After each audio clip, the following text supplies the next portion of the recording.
This month's podcasts are sponsored by Aubergine Legal. Do you sometimes worry that your business isn't meeting all its legal compliance requirements and wonder if you're ticking all the legal boxes? Are you losing sleep worrying about a piece of legislation that you may or may not be complying with? Perhaps you need some help with your client contracts or your data protection compliance. Or maybe you're worried that your website doesn't have the right documents or legal notices in the right place. Perhaps you have a brand that you want to protect with a trademark. How about if you could outsource it all and eliminate all of your worries?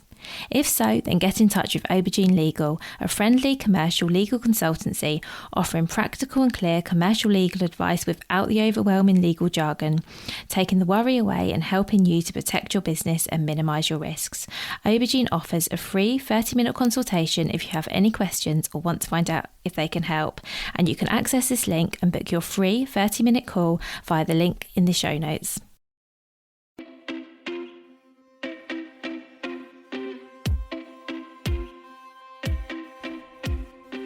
Welcome to the Bring Your Product Ideas to Life podcast. Practical advice and inspiration to help you create and sell your own physical products. Here's your host, Vicky Weinberg.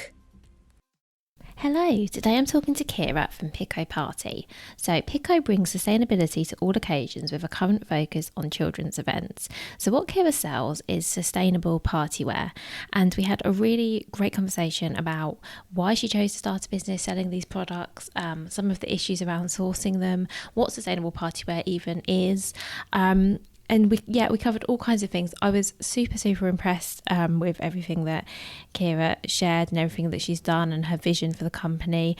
Pico is still a relatively new company, and I was super impressed and inspired by all that Ciara's achieved and all that she plans for the future. So I really hope you feel as inspired by this conversation as I did, and I'd now like to introduce you to Ciara. So hi Ciara, thank you so much for being here. Oh, no worries. I'm really happy to be here. I'm really excited. Oh, excellent. Me too. So can we start with you, please, giving an introduction to yourself, your business and what you sell? Yes. So my name's Ciara. I'm the founder of Pico. And what we sell in a nutshell is sustainable children's party products. So we started trading just over 3 months ago. But Pico has been in the making for just over a year. I first had the idea the start of April last year. And basically why I started it was I was really shocked about the lack of sustainable party products in the market. And I really wanted to create a company that was, also enjoying life. So having the parties, having these special occasions, but also kind of thinking of the planet at the same time. So all our products are completely plastic free, and that's plastic free in both the product and the packaging, because I used to get quite frustrated when I would order a paper party product and it would come wrapped in plastic. So that's something that's really important. And the beginning of the life of the products is thought about. So they've either been made from recycled materials or from FFC paper. Try to keep everything as in-house in the UK as possible to reduce the emissions. And also their afterlife has been carefully thought out. So, making sure that these products can either be reused or recycled or either home composted as well. So I'd say that's in a nutshell what we do. Oh, that's amazing. Thank you. And I was about to ask you what sustainable party wear was. So thank you for explaining that as well, because that's really useful, because I wasn't sure if everyone would sort of know what that term meant. So could you what might be nice if you can give us an example of some of your products, because obviously I've had a really good look at your website and your range, but not everyone has. So what examples of, apart from the sort of paper plates and cups, what are some of the other products that you have? So what we've started with is 3 ranges. So I'm starting with children's products. The reason why I did that is I come from a really big family, so I'm constantly surrounded by cousins. And, most children do have a birthday party. So we started with 3 ranges, which are Dinosaur, Under the Sea, and Safari. And we started with tableware sets. So in the tableware set, you get a placemat, you get the plates, you get the cups, and you get napkins. And that's all included in the Pico Party tableware set. And they've been designed. I'm really lucky. I've got a very close friend of mine who's an illustrated designer. So she has designed all the products, because another thing that I found with the market was there was, few sustainable products, but the ones that were sustainable were quite boring and brown. And, there's nothing wrong with that if that's the kind of vibe or theme that you're going with for your party. But I wanted to create really great looking party products that are stand out, but also have that sustainable aspect to them. So as well as like the tableware sets, we've also got like paper decorations. Again, these paper decorations, we've got like garlands, we've got like honeycomb balloons. I love the honeycomb balloons because they're shaped like balloons, but they're not actual balloons. And then we've also got the honeycomb balls as well. So it's, small to start with. We're only 3 months, but I really want to expand the range even further. I'm already talking about what next tableware set we're going to add on. And then hopefully, I think the next year, stay within children's parties, but then hopefully start to expand the ranges even further to all different occasions. Oh, thank you so much for explaining that. And I'm glad you talked about the honeycomb balloons because they're my personal favourite as well from your website, because I just think they're so clever. And the fact that I guess you can fold them flat again and then bring them out. I really like that. And that's something I've been trying to do myself, is sort of buy a birthday banner, but, without an age on it. So you can just bring out the same one every year. And I think that's quite nice as well, because it hopefully, as well as being sustainable, it will, like, for families, create traditions if they always get out the same birthday banner or bunting or whatever it is. I think that's just a really nice thing to have. Yeah, no, I 100% agree. And it's, that reusable aspect. So at the moment, we have just got the paper decorations, but all of them are really good quality. So it means that, like, I've used some of the honeycomb balloons, multiple times. You just, as long as you're not like ripping things up and so forth, but you can, if you're careful, you can reuse them for, one occasion and then another occasion, which is really, really great. And yeah, like with the happy birthday banners, things like that, that's something we're looking to add. So then you can put it in the drawer and then you can have it out. So you don't have to keep, I think we do have this culture of like, okay, it's a new party, it's a new event, we need to buy a new thing. But actually, I think we really do need to change, and it's going to take time. And I think even for myself, you kind of have that culture of like, I need to buy a new thing for a new party, like you need to buy a new outfit. But trying to change that kind of mindset and trying to, buying once and buying something that's, fairly good quality, and then you can keep it for years to come. Yeah. And I think as well, it probably is cheaper in the long run to do that as well. When you think of like cost per use, I'm sure that if you're taking care of that, you've got a nice banner and you're taking care of it and you're using it, year after year, it does become cheaper than buying sort of cheaper one-time use things every year or every couple of times, whatever, however often you have events. I definitely think it works out cheaper in the long run as well. Oh yeah, 100%. And it's like, if you have something, like you said, that sentimental thing that you bring it out for every party, you can keep that for years to come if it's something that's, of good quality, and then you can pass it on, say, to your child and then their child, and then they can keep it. It's a nice tradition to have. So yeah, I completely agree with that. Definitely. So I think your sort of inspiration and your vision for Pico is so clear, Ciara. But how did you go from that to actually setting up your business? So you mentioned you had a friend who helped you with the illustrations, but I guess there's so much else that goes alongside it. I guess, and a big part of that, and I don't want to preempt anything you're going to say, must be sort of finding suppliers that can deliver on your vision as well. So do you mind talking us through, so you came up with the idea and then where you took it from there? Yeah, definitely. It was a long process. So like I said, I started thinking about Pico in April of last year, and then we launched in February of this year. So I guess the reasoning behind Pico in a nutshell is, as I've mentioned before, I come from a really big family. So my dad's one of 10 and my mum's one of 4. And I was constantly going to these, parties, and it would just be these products that were completely plastic. And I was just like, why is there nothing? That's shocking. Is there nothing out there? And to give you a bit more back of context, my last year of uni, I did quite a few modules on like ethics and sustainability and the circular economy. So it really kind of got my interest, and I tried to be more sustainable in all my approaches. So it kind of just started out as me looking for products. Like I was like, I'm going to look for sustainable party products.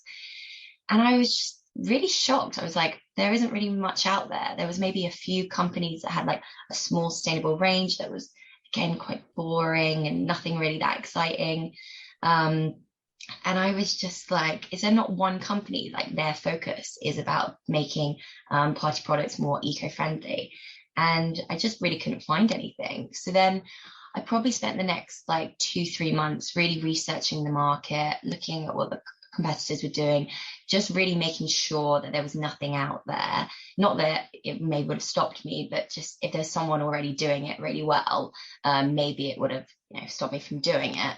But I just couldn't find anything. And then the more I started to do it, the more I kind of became obsessed with it. So getting up really early, working a full-time job, but then getting up at 5:30 to do Pico in the mornings and then Pico in the evenings, and obsessed, I think, in a really good way. I sometimes it was hard because I was working long hours, but like I just really enjoyed doing it, and I really wanted to, change the party industry.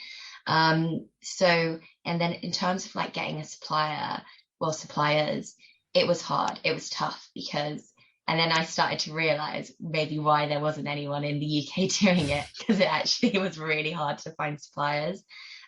So traditionally with the party industry, and the kind of companies out there at the moment, they get everything from China. So they have one manufacturer in China, and that manufacturer does their plates, their cups, their, garlands, does everything. So they can make sure everything kind of looks, united. And as well, it's just easier. They can go to this supplier and just be like, can you get this done? I really didn't want to do that. I wanted to keep things more in-house, close to the UK, just to save on the admission costs and, really trying to keep that sustainability aspect at all times in all the products. So instead of going to one supplier, I had to go to multiple suppliers for different products.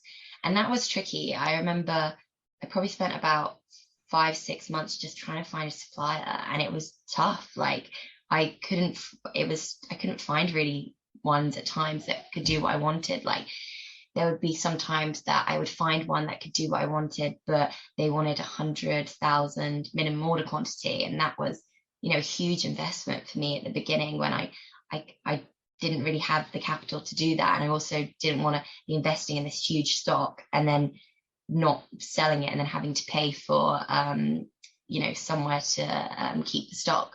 So it was a struggle. It really was, but I'm really glad I didn't give up, because then I did find suppliers who could do what I needed. And it's still, I would say, not perfect, but it's definitely closer to what I want it to be. So, for example, the placemats are made in the UK, and so the cups, and the napkins are made in Germany. So again, it could be UK, but there was no one in the UK that actually could print napkins that I needed.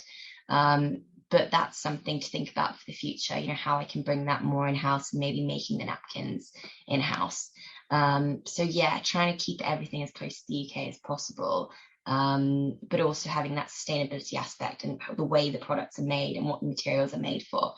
So yeah, it was a struggle. It was, but I think it worked. I kind of got there, and I think the more I'm actually in Pico, actually I have people reach out to me now, suppliers, which kind of blows my mind, because before I was always trying to reach out to them. So I think as we go, my aim is to just keep adding more products and really keep that sustainability, that eco-friendly aspect to them at all times. And I think we're just starting, and I think there's so many more things that we can do. But, I think it's going to take time to get to, make it even more eco-friendly as possible. Yeah, I think I definitely agree that I'm sure that as the years go by, you will be doing more, and then things will change. But I have to say, I'm really impressed, because I know you say it's taken a long time, but really in just over a year, you've done a huge amount. And yeah, I really resonated what you were saying as well about sort of getting up early and doing a couple of hours before you started your day. And I think that's just sometimes the way it has to be. And I'm really glad that you got where you needed to be in the end.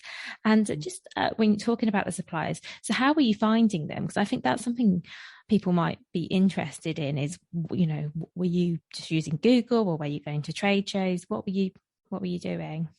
So I didn't actually go to any trade shows, but I think that would have been something that could have been a good idea, definitely.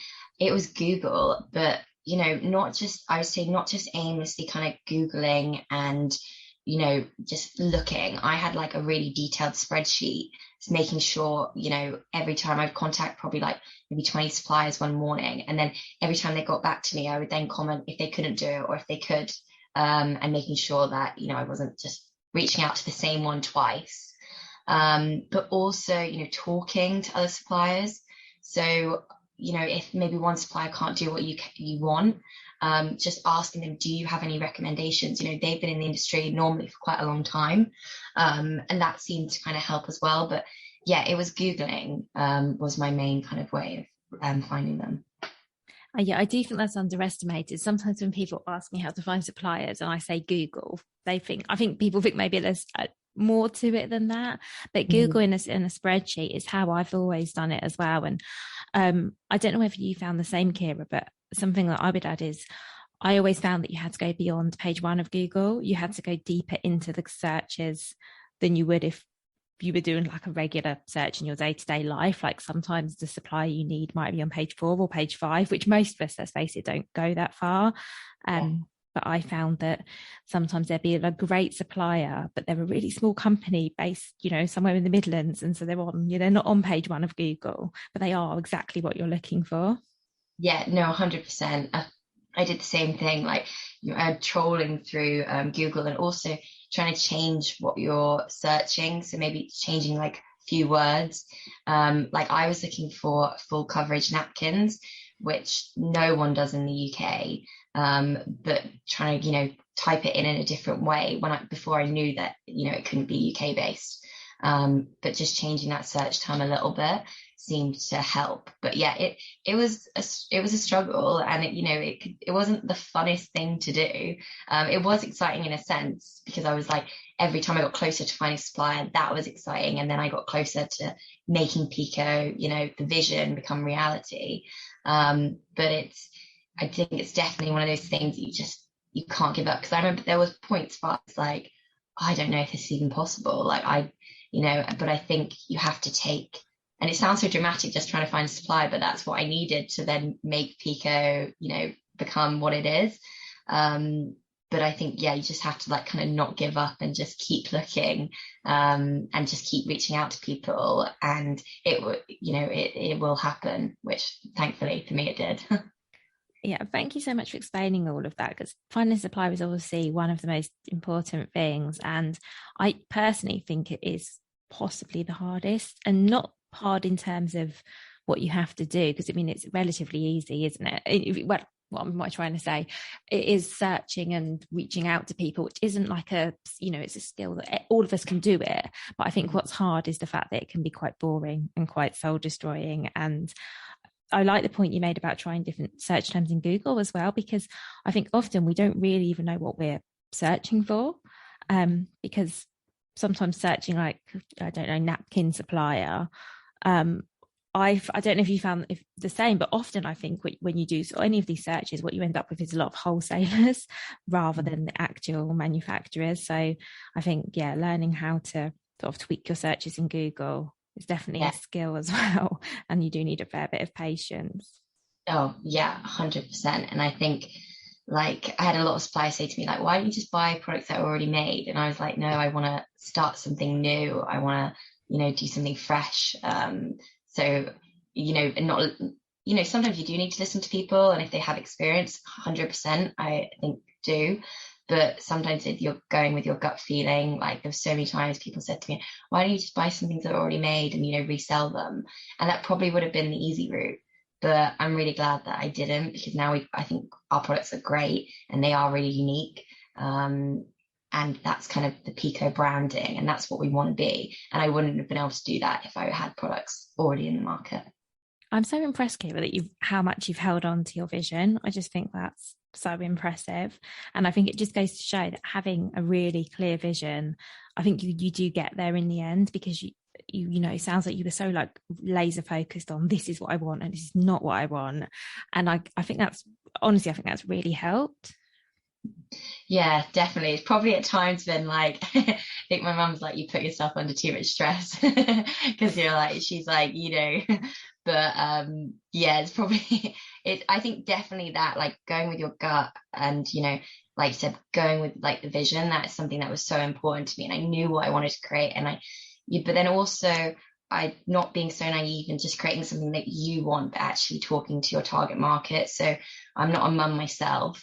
So probably think quite mad because I'm targeting mums, but I have a lot of mums around me who are my cousins and my aunties, my family, but also going, maybe sometimes they will give me information just that's maybe trying to make me feel better. They're actually going to other mums, and like I'm constantly when I, on Instagram or like mums even just like, talking to like next to a table that I've met, asking them like, what do you think, to try and get their feedback.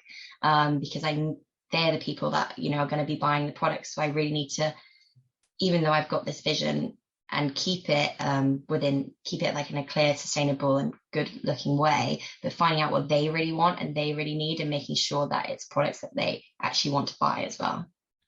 That is such a good point, and I'm so glad you brought that up as well, because you're right. When you have a clear vision, it can be so easy to get stuck in your vision and not think about the people who are buying it.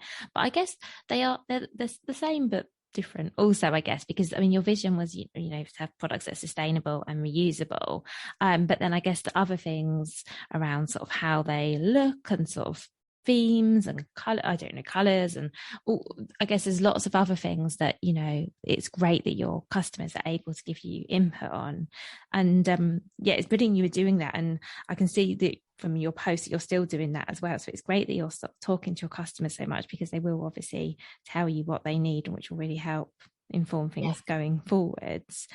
What I am really interested in as well, Ciara, is, so obviously traditional, when I say traditional, I guess I mean plastic party products have been around like since I was a kid, and I'm quite old now. Like balloons and paper plates that go in the bin and things like that.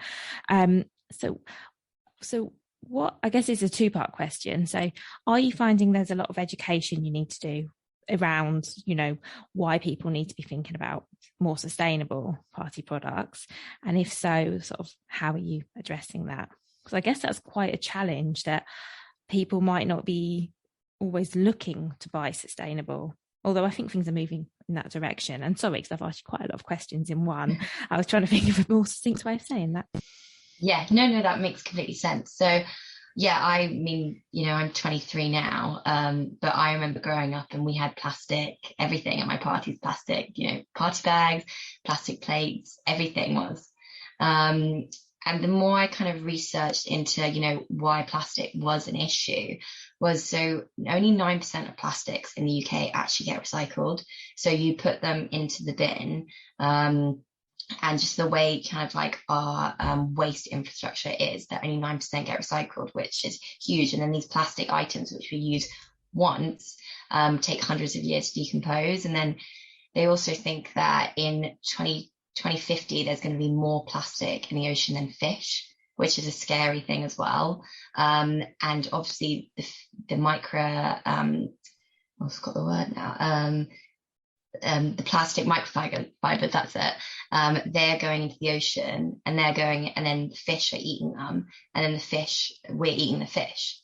And then also, sorry, I can go into this quite a lot, but also, if you have like plastic in the soil that goes to landfill, and then that can get into our water system, then we can drink the microfibers.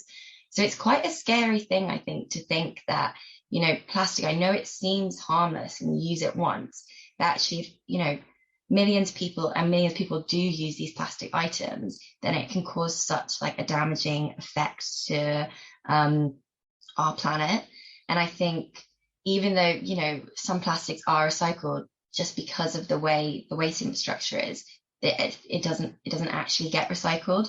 So trying to move away completely from the plastic products, and as I said earlier, plastic free in both the product and the packaging. So not just having like a paper product, but actually then having the packaging be made of tissue paper as well. So it doesn't have the plastic aspect. And I'm not, saying plastic is like the worst thing ever, but I definitely want to, for me and the research that I've done, it doesn't feel right having any plastic in the business. But also I know that paper, has its challenges as well. Paper is more likely to be recycled, and then if it went to landfill, it takes a few weeks to decompose rather than a few years. So that's why going more down and adding more reusable products is definitely something that I want to consider, and I have considered and want to add to.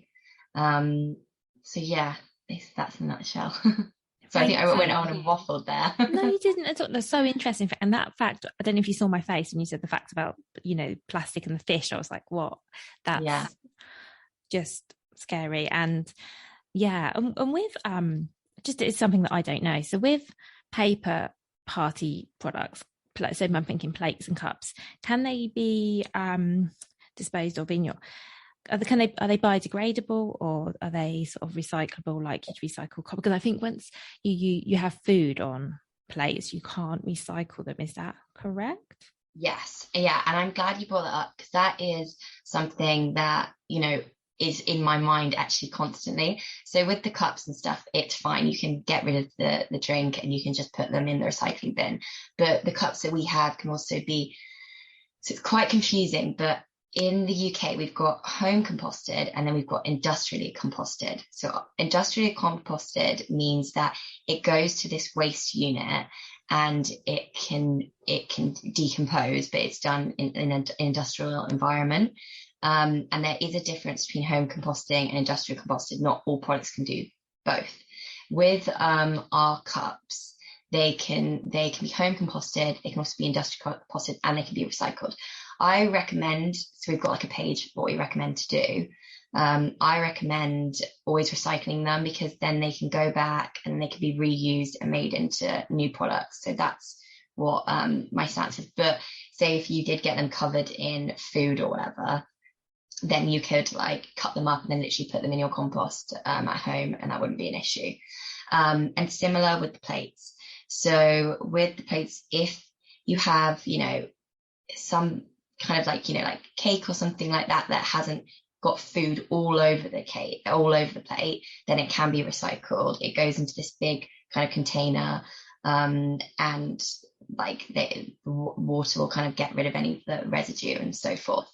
But if say you get it covered in ketchup and other products like sauces and stuff like that, you can cut it up, the plates, and you can put them again in your home compost. That's not an issue. Most household units don't have waste structures that go to industrially composted units, so I don't recommend that. Or it can go, if you do get food over, it can go to landfill, but it will decompose in a few weeks instead of a few years. But that's definitely something that's on my mind with the plates, because even though they are better than plastic, I think we can do so much better. And I don't want to let too much off, but I've got some ideas coming in, the next kind of 6 to 8 months of what we can do plate wise. So yes, watch the space. Oh, that's really exciting. And a reason I asked that is because I didn't realize for a long time. So we obviously recycle cardboard, but I didn't realize for a long time that if cardboard or paper plates had food on them, that they couldn't be recycled. Yeah. I genuinely didn't realize that. And then when I did realize that, I switched to not recycling them. That's really interesting what you said about home composting, so thank you. That is a great tip. So I could take leftover paper plates and then put them in the home. Thank you for that, because that's, I think where we want to be doing our bit, it's really frustrating when you feel like you can't recycle something, but you sort of, especially when you've bought paper plates because you want to do your bit for the environment, and then you find out that you can't actually recycle them. So that's really useful. Yeah, just double check on if you do buy paper plates or so forth, double check they don't have a PLA lining, which is like a plastic lining, because if they do, then they can't be home composted because the PLA lining's on it. So a lot of paper plates, that was another issue I came across, and that's why we haven't actually got any branded plates yet, is because I couldn't find a manufacturer. I actually have found one now, which is great, but I couldn't find a manufacturer who didn't have that PLA lining on the plates. So yeah, just something to think about. I think sometimes we think all paper plates, but actually if they've got the plastic lining on, then he wouldn't be able to do that. I had absolutely no idea that was a thing. So I'm learning so much. Yeah, and speaking of that, so I guess there's two things. So you mentioned a page to do. Is there something you send to customers when they order from you then to explain how to reuse and recycle their products? Yeah, I actually have it. I'll quickly just show you here. It's like a little so yeah, if everyone listening, it's like a little kind of leaflet thing, and then they can scan it, and it says scan me, and it will tell them how to dispose of their products in the correct way. Because I think there is a lot of misconception about, but I've got this product, what do I do with it? Like I'm constantly thinking that, like I'll buy something from the supermarket and I try and buy, zero waste. So I'll try and go like more local and not have and go and get my fruit and veg where they're not wrapped in plastic. But I'm not perfect, and sometimes I might have to run to the supermarket to get it. And sometimes they don't have it on the back, like what you need to do, and it's really frustrating because you're like, well, what do I do with this product now? So I've tried to break it down quite clearly and like how you dispose of each product, and if it's got food on it, how to do it. If it's not contaminated, then what you can do with it. And most people might know, but I just thought that sometimes you don't know, and you can kind of be looking, and it's kind of teaching and educating what's the right thing to do. So yeah. Absolutely. And you're right. I think a lot of people don't always know. I mean, I've certainly been in that situation where I've looked at something and thought, can I recycle this? Can't I recycle it? And then obviously the rules for everywhere you live can be quite different. So where we live, for example, we can't recycle, like Tetra Pak. Like imagine you get I'm thinking we have oat milk and it comes in these cartons. I think in some places you can recycle them, but we can't recycle them. And I think when it's confusing for people, when they're like, what bin does this go in? And can I recycle this? Or what do I do with that? It just makes it less likely that people are going to do it, I think, because it's just not as easy. Oh, definitely. And I think we definitely have an issue in the UK because every council is different, and it's so confusing. Like it took me, when I was researching for Pico, it took me months to kind of work out what you could do with these products and the difference between, like I said, industrial composting and normal composting, and the different waste units that different councils have. And I think you have to take I took a long time researching this, and a lot of people, fair enough to them, maybe haven't even thought about it or just don't have the time to. So it is confusing, and I think we definitely, as a country, we have to get better, because if we could get smarter and more efficient in it, I think it could be so much better, and really help to like reduce our waste as well. Definitely. And coming back to the sort of education around this, are you finding you're having to do lots of education before people buy from you? So lots of posts and talking about the benefits of buying your products versus traditional plastic ones, or are you finding that people are generally already pretty brought in?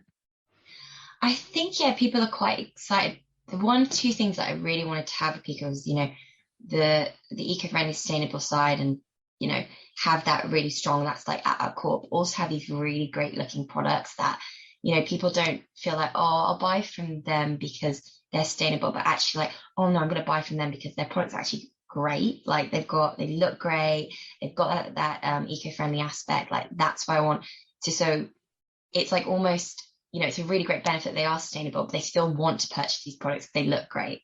So there is a bit of an educational piece, but most people I've spoken to really like that aspect of it. And most people really like the designs as well, which has been great. So yeah, I'd say a little bit, but mostly people are brought in, definitely. Yeah, thank you for answering. I was just really curious. And I think you're right, actually, that I'm seeing just myself, just when I go and look, a lot more products now do seem to be going that way anyway. So, for example, if you went on Amazon and you searched for party bags, I want to say that the first, however many, but first page of results are all paper. I'm fairly sure that when I last looked, they were all, paper bags. Whereas I'm sure 10 years ago, maybe even 5 years ago, the best-selling ones would have all been those plastic ones we remember from when we were kids. So I do think that things are definitely moving that way, which I think is great, because I think it's always harder when you're having to sort of explain to people why they need your product. But I think, yeah, it sounds like that isn't needed, which is, I think it makes it a lot easier starting point. And I think something I just want to like mention as well is like, I think definitely with sustainable products, they are a bit more expensive just because, the route you've had to, it's still a newish concept, and, plastic and so forth is a cheaper option at the moment. But one thing that I really want is, at the moment, I probably say my target market is people with a bit more money because they can afford, these party products. But I definitely want, as we grow, I don't want to be an exclusive brand where it's like, only if you have a lot of money you can buy the products. I really want it to be a brand that is inclusive and still, keeping that eco-friendly aspect, but making it potentially a bit more affordable for everyone. And I think with time, as things go on, hopefully that will happen, because the paper products will come, unit costs will become a bit cheaper, which will mean that I can do that. Oh, yeah. I really love the vision you've got. Every time you talk about sort of your plans, I'm just so impressed. I can't believe that you're 23 and you've got such a clear vision for what you want to do. And I don't mean that in a patronizing way. I'm just thinking back to when I was 23. I don't think I was very clear on anything really. So I'm not trying to be patronized. I'm basically thinking back to myself. I certainly, didn't. Yeah, I don't think I felt so strongly about anything. So I'm super impressed. And yeah, and I wonder as well whether, as things change, whether there'll be more suppliers in the UK who can do what you want, as the demand increases, which I think it will. Like you said, I think am I right in saying you are the first company to be producing these products at the moment? I haven't found any other company that, their main kind of like route of their like for party products, that is, they've got like a real focus on sustainability. If anyone listening has, let me know. But I haven't found any in the market at the moment. I think with the UK, one thing that I'm really keen is, I think more suppliers will hopefully come to the UK, which will be great. But I think maybe bringing it more in house, so making the products actually, I'd love to have, this is another really good vision. I'd love to have, a place that we make all the products ourselves, like in a unit, it again, so it's not like we're going all around the country and trying to reduce the emissions even further if we get everything made in house. So that's I'm not sure that's definitely the way it's going to go. It might not be, but that's something that I would love to do. That makes total sense as well. I can see sort of having everything under one roof. I can see that would be a benefit. And again, I'm really just blown away by your vision.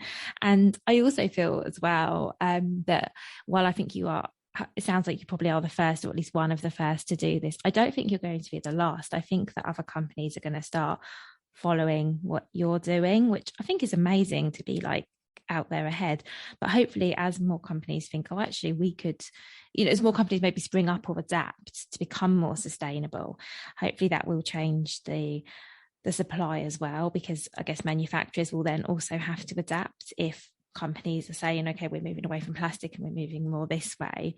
It'd be really interesting. I would love to see, well, hopefully I will be able to see sort of in 10 years time where we are and how much things have moved on, because I really think they will. Yeah, I mean, I don't think, as a company, you can stay in what was before. And I have seen some party companies, trying to change a little bit of their product ranges and so forth, to align to be more eco-friendly. And I think it's great. I think it would, if you stayed thinking, we can just sell everything. I think as well, people have changed, like people's consume, like what they want. Like, I think that cheap looking party, like the foil type material, I just don't really think people want that anymore either. Like, I think people want something that looks a slightly more premium.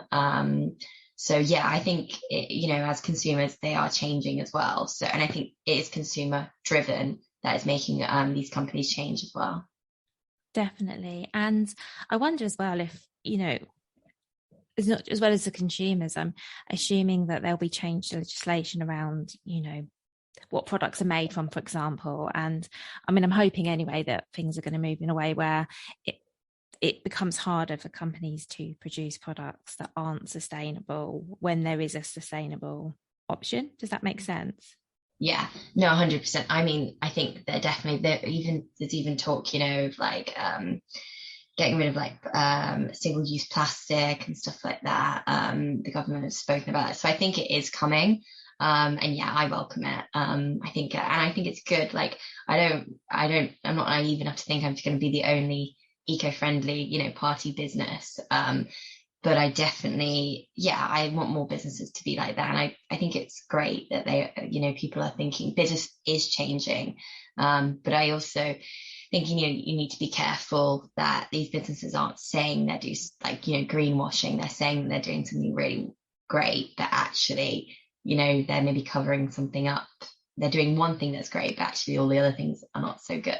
So, and that's where, again, we have to do like your kind of like consumer due diligence. And that's tricky because, you don't have loads of time to be reading up about, I mean, I do read quite a lot on like brands and stuff like that, but a lot of people don't. So hopefully I think laws will come in as well where people can't, greenwash and say that something is when it's not. Yeah. And actually, would you mind? I mean, I know what greenwashing is, but would you mind just explaining it for anyone who doesn't, please? Yeah, I don't know if I'm going to get the definition completely right, but it's where a business is claiming to be sustainable or eco-friendly. Maybe they're saying they're doing one thing, but actually they're kind of deceiving the consumer, and they're maybe doing one thing that's good, or maybe even not really doing that thing, but then actually in the background are not as sustainable or eco-friendly as they're making out. That makes sense. So, for example, maybe all their products, the products are sustainable, but they're flying them over from China and causing, loads of emissions or something like that. Yeah, definitely. And they're not being completely transparent. And I think that's really important to be as transparent as possible. Like I've said before, I think we're starting great, making the products as sustainable as possible for what's in the realm. But I think there's still so much more that I can do, and so much that, and I'm going to keep pushing to do that. Yeah, and I've no doubt that you will and that you are doing that. And before we finish, I've got two more questions. First thing is there anything around your own sustainability practices that you haven't mentioned? Anything that you're doing or you're moving towards that you haven't talked about? Because we know you're not greenwashing us, because we can tell that you are definitely fully on board. Is there anything we haven't spoken about? I guess I'm trying to think. Nothing. The only other thing is I guess trying to go with, I mean, I actually heard this in one of your podcasts before. We do plant a tree with every order, just to help, reduce the offset. But at the moment, yeah, that's kind of like, I'd say, with how the products are made, and the like life, the afterlife, and trying to keep things close to the UK. Those are the main core things that we have at the moment. But yeah, always looking for more ways. I did see the planting the tree on your website as well, and I just want to make sure I gave the opportunity for you to talk about that if you wanted to. And then finally, and this is the last question I ask everyone, Ciara, what would your number one piece of advice be for other product creators? Oh, yeah, I saw this. I would say time, just like give it time, because, we've only been started for 3 months, but I am in such a different place to where I was when I first started, and I'm in such a different place to before I started. I know so much more now from 3 months ago, and then 3 months before that, I know so much more. And you just have to, I think we hear about these overnight successes of people that they start big, and that's amazing that they do. They start businesses and they're a success straight away. But actually, I think, to start a business, you really do need to have time, and you also need to have resilience, which I'm sure, most founders know about, you have to keep kind of going and don't burn yourself out, but give yourself time and really, I would just say just keep going, and if you're stuck in somewhere right now, take a break, and then take a moment to kind of think everything over. And then you'll probably look back in 3 months' time and be like, I got over that, and then I'm on to the next hurdle type thing. So yeah, I would say give it time to get orders up, and give it time to, learn so much more to get to the next stage. Yeah, time. Thank you. I think that's really good advice. And you're right, because I think it can be really tempting I would be really tempting to sort of do everything quickly, or you can get really disheartening that things take time. But I definitely think it's worth spending that time. And a lot of what am I trying to say? I think there's so much more time up front than you realise, but it's all the stuff that's really important, like all the research and the stuff that feels like maybe you're not actually getting anywhere. But I think it's really good groundwork to be doing. Definitely. Like, I think about it when I was just, sat on my desk every morning, and Pico was really just a vision. I remember thinking, is it ever going to become like reality? Like, at one point I was like, am I really going to get there? And if I can think of myself a year ago, I feel like really, wow, okay, I did it. Like, it's just the start, and there's so much to come, and I'm so excited about that. But I didn't think I'd be here at one point, but I am. And then hopefully, I've got visions for the next 6 months and the next year.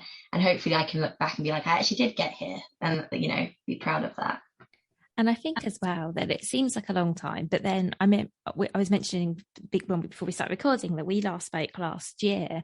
And to me, the time in which between we last spoke and speaking to you today, when I look at how much you've done in that time, I just go, wow, you've done such a lot in a short space of time. So I think often we're quite hard on ourselves as well. But whenever you speak to any sort of company founder, they've always been working on it for much longer than you'd think. And actually, even a lot of like massive companies now, and I know we're all small businesses, but when you even talk to massive companies, some of them took like 5, 10, 15 years to actually get to be, a household name, or in some cases get to be selling anything much at all, really, see any kind of success. So I just think, we're often quite hard on ourselves, but it really doesn't matter how long it takes, does it? No, I know. And I think that is, again, maybe we have, like I said, you see things, like I even saw things and I was like, oh, but like you see these overnight success stories and all these kind of things, but I don't think most companies do actually. It does happen like that. So yeah, don't be disheartened. That I would say don't be disheartened if that doesn't happen for you, because there's so many companies that it didn't happen, but they have been huge successes, but it's taken time. So just give it time. Yeah, I think overnight success is actually a myth, and I'm pleased if anyone wants to prove me wrong on that, that's fine. But I would say 9 times out of 10 it's a myth, and that actually that overnight success has probably been working away quietly for much longer than any of us realise. Yeah, I agree. But let us know, anyone, if prove us wrong. Yeah, I'm sure I will be proven wrong on that. Well, thank you so much, Ciara. It was so lovely to talk to you. Thank you so much for all you've shared. As I said, I'm just so impressed by your vision and by everything you've achieved and everything that's to come as well, because I've got a feeling that, there's a lot to come. Yeah, no, thank you so much for having me. I actually am someone who really always listens to podcasts, so it's kind of been a dream to be on a podcast one day, so thank you. Oh, you're so welcome. Thank you so much for listening right to the end of this episode. Do remember that you can get the full back catalogue and lots of free resources on my website, vickyweinberg.com. Please do remember to rate and review this episode if you've enjoyed it, and also share it with a friend who you think might find it useful. Thank you again, and see you next week. If you've been inspired to start a podcast in 2024, I really recommend my podcast host, Captivate. Captivate were my top pick when I started podcasting 4 years ago, because of how easy it was for a complete novice like me to get started. I've stuck with them for the last 4 years because Captivate is still really simple to use. They keep adding great new features, like the ability to share ads like these, and they've just been really reliable. So when you're ready to start your own podcast, you can use the link in the show notes and get a free 7-day trial with Captivate.